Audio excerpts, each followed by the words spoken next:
Tapping case దర్యాప్తులో సంచలన పరిణామాలు చోటు చేసుకుంటున్నాయి. 2022లో ఎమ్మెల్యేల కొనుగోలు కేసుపై సీట్ ఫోకస్ పెట్టినట్లు తెలుస్తోంది.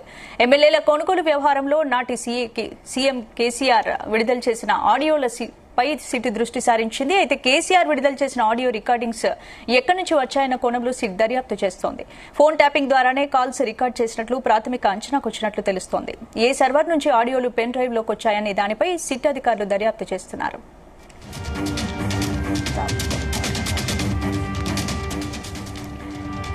ఫోన్ ట్యాపింగ్ కేసు దర్యాప్తులో సంచలన పరిణామాలు చోటు చేసుకుంటున్నాయి. 2022లో ఎమ్మెల్యేల కొనుగోలు కేసుపై సిట్ ఫోకస్ పెట్టినట్లు తెలుస్తోంది. ఎమ్మెల్యేల కొనుగోలు వ్యవహారంలో నాటి సీఎం కేసీఆర్ విడుదల చేసిన ఆడియోలపై సిట్ దృష్టి సారించింది.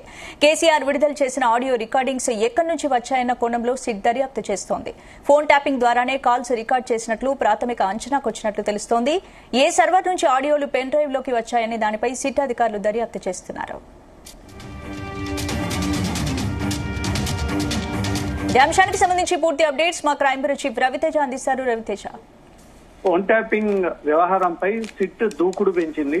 గతంలో ఉన్నటువంటి బీఆర్ఎస్ ఎవరెవరు ఈ ఫోన్ ట్యాపింగ్ ఆపరేట్ చేసి ఆదేశాలు ఇచ్చారనే దానిపై కూడా ఈ వివరాలన్నీ బయటికి లాగుతా ఉన్నారు. ఇప్పటికీ పండిత్ రావు ఫోన్ లో ఈ రీట్రైవ్ చేసినప్పుడు ఆ ఇన్ఫర్మేషన్ అంతా పలు రికార్డింగ్స్ బయటకు వచ్చినట్టుగా తెలుస్తుంది. దాంట్లో ఎమ్మెల్సీ కవిత పిఏకు ఈ పేరుని దాంట్లో ఎక్కువగా రిజిస్టర్ అయ్యింది. ఎక్కువ శాతం ప్రణీత్తో మాట్లాడినటువంటి కొన్ని ఆడియోస్ కూడా బయటకు వచ్చాయి. ఆయనకు ఎమ్మెల్సీ కవిత పిఏకు కూడా సిట్ అధికారులు నోటీసులు అందజేసినట్టుగా తెలుస్తుంది. పలువురు బీఆర్ఎస్ నేతలకు సైతం సిట్ అధికారులు నోటీసులు ఇచ్చారు. వీఐపీలు వాంగ్మూలం నమోదు చేసుకునేటువంటి ఆలోచన చేస్తా ఉన్నారు. ట్యాపింగ్ లిస్ట్ లో సీఎం రేవంత్ కుటుంబ సభ్యులు ఉన్నట్టుగా కూడా గతంలోనే సిట్ గుర్తించడం జరిగింది. ఈటెల, పొంగులేటి, బండి సంజయ్, ఉత్తమ్ కుమార్, రాజ్ గోపాల్, వివేక్ ఫోన్లు సైతం ట్యాప్ కి గురయ్యాయంటూ కూడా తాజాగా సిట్ అధికారులు ఈ విషయాలను కూడా కనుగొన్నారు. 2022లో ఎమ్మెల్యేల కొనుగోలు కేసుపై కూడా సిట్ అధికారులు ఫోకస్ చేసినట్టుగా తెలుస్తోంది.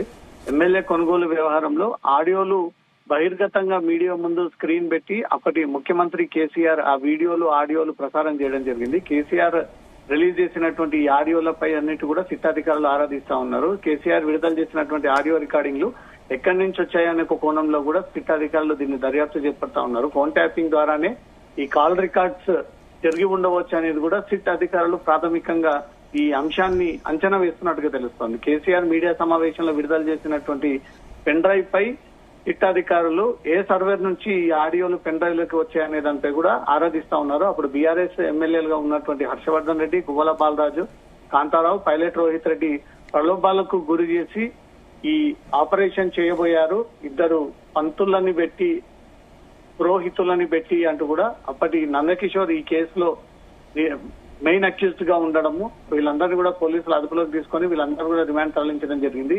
ఎమ్మెల్యే కొనుగోలు వ్యవహారంపై కూడా ఎలా ఈ నలుగురు ఎమ్మెల్యేలను ఎవరి ద్వారా పిలిపించారు, ఎవరు వీళ్ళతో కాంటాక్ట్ లో ఉన్నారు అంటూ కూడా ఈ ఫోన్ ట్యాపింగ్ ద్వారానే ఈ విషయాలన్నీ కూడా వెలుగులోకి వచ్చాయి అన్నట్టుగా కూడా సిట్ గుర్తించి ఈ నలుగురు ఎమ్మెల్యేలకు సైతం నోటీసులు అందజేసి పిలిపించి వారి యొక్క స్టేట్మెంట్ కూడా రికార్డ్ చేసుకునేటువంటి అవకాశం ఉంది.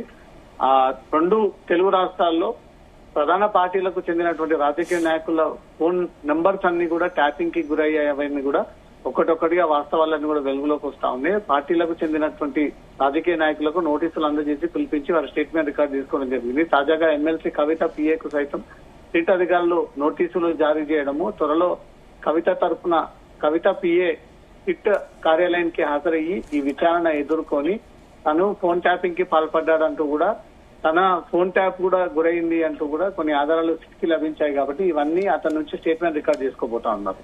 స్పందన. Right, thank you Raviteja.